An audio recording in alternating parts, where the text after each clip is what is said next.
Sir నమస్కారం sir. నమస్తే అండి. సార్ 'మంచు విష్ణు' గారి 'కన్నప్ప' టీజర్ రీసెంట్‌గా రిలీజ్ అయిందిగా.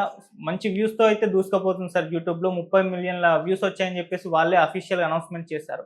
అయితే ఇప్పుడు దీని పట్ల సోషల్ మీడియాలో రకరకాలుగా చర్చించుకుంటున్నారు. అంటే 'మంచు విష్ణు' గారి సినిమాకి ఈ స్థాయిలో వ్యూస్ వచ్చాయా అని చెప్పేసి ఒక ఆశ్చర్యాన్ని వ్యక్తం చేస్తున్నారు. మరికొంత మందేమో ఇదంతా కూడా 'ప్రభాస్' గారి ఎఫెక్ట్, ఆయన ఉన్నారు కాబట్టి వ్యూస్ వచ్చాయి అని చెప్పేసి అలా మాట్లాడుతున్నారు. సో ఏదేమైనా దీనికైతే మంచి వ్యూస్ రావడం చూస్తున్నాం. మీరేం చెప్తారు సార్ దీనికి సంబంధించి? అంటే ప్రతిదీ ఇలాగే జరగాలని రూలేం ఉండదు. హ్మ్. 'ప్రభాస్' కోసం ఆయన క్యారెక్టర్ ఎలా ఉందో, గెటప్ ఎలా ఉందో చూడాలనే క్యూరియాసిటీతో ఆయన అభిమానులు యాడ్ అయితే అయ్యుండొచ్చు. కానీ హ్మ్.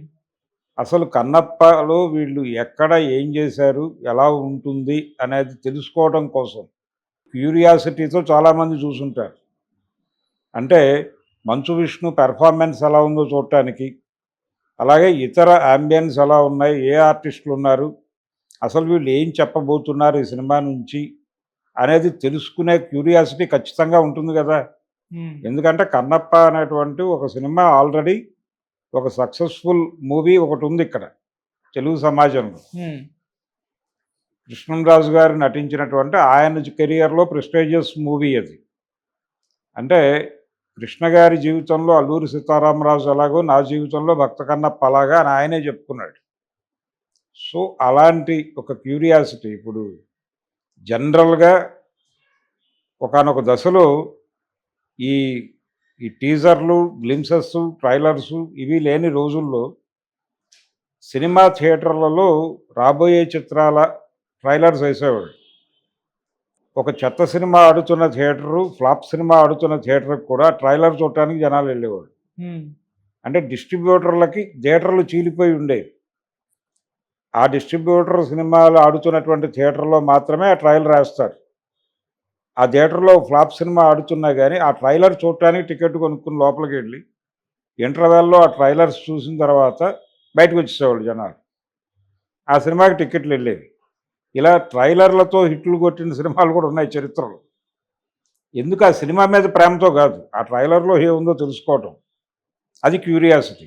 అది ఆ హీరో అభిమానులే కాదు, దురభిమానులు కూడా చూస్తారు. హ్మ్. లేదు వ్యతిరేకులు కూడా చూస్తారు. ఇలా అందరూ అంటే ఈ కంటెంట్ ప్యాకేజింగ్‌లో ఒక ఇంట్రెస్టింగ్ ఎలిమెంట్ ఉంది. కన్నప్ప అనేటువంటి కథని మంచు విష్ణు చేయటం ఏమిటి? పైగా ఈ సినిమాకి కథ ఆయనే రాశాడు అని చెప్తున్నారు. వారు రాసిన కథ ఏమిటి? అనేది ఒక క్యూరియాసిటీ సెల్లింగ్ పాయింట్. ఆ సెల్లింగ్ పాయింట్ మీద ఇది అపనమ్మకంతో కూడినటువంటి వ్యవహారం అయినా కావచ్చు. కానీ రిజల్ట్ పాజిటివ్‌గా ఉంది. రిజల్ట్ పాజిటివ్‌గా ఉండటం ఏం చేసావు అన్నది కాదు క్వెషన్. రిజల్ట్ ఏమిటి అన్నదే పాయింట్ ప్రెజెంట్ సొసైటీలో. పరుగు పందెం వ్యవస్థలో ఉన్నాం మనం. విజయం సాధించావా లేదా అన్నది కాదు. విజయం సాధించావా లేదా అన్నదే పాయింట్. ఇలా సాధించావా, అలా సాధించావా అన్నది కాదు. సాధించావా లేదా అన్నది. సాధించాడు అతను.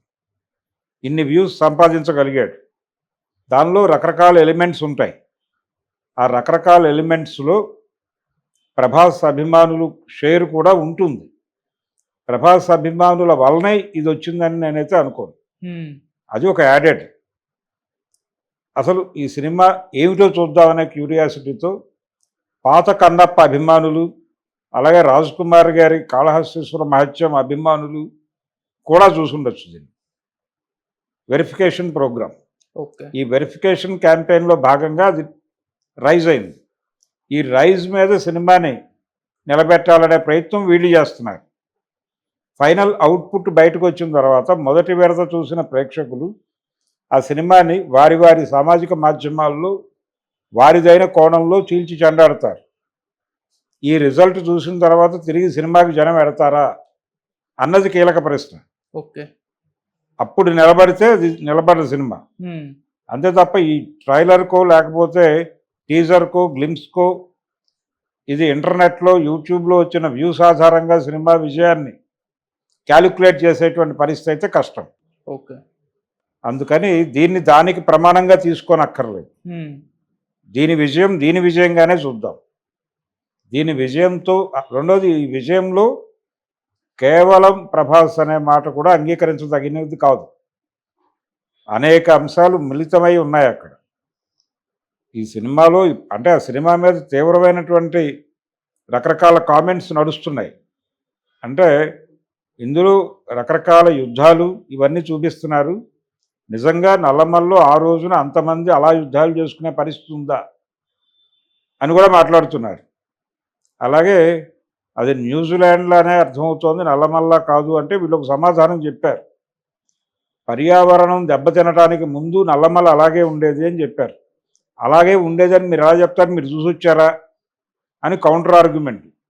ఈ గొడవలు చేస్తున్నటువంటి వాళ్ళు, ఘర్షణ పడుతున్న బృందాలు ఇవన్నీ కూడా అందులో ఏముందో తెలుసుకోవాలనుకుంటాయి కదా. ఉమ్. అది ప్రధానమైనటువంటి విజయానికి కారణం.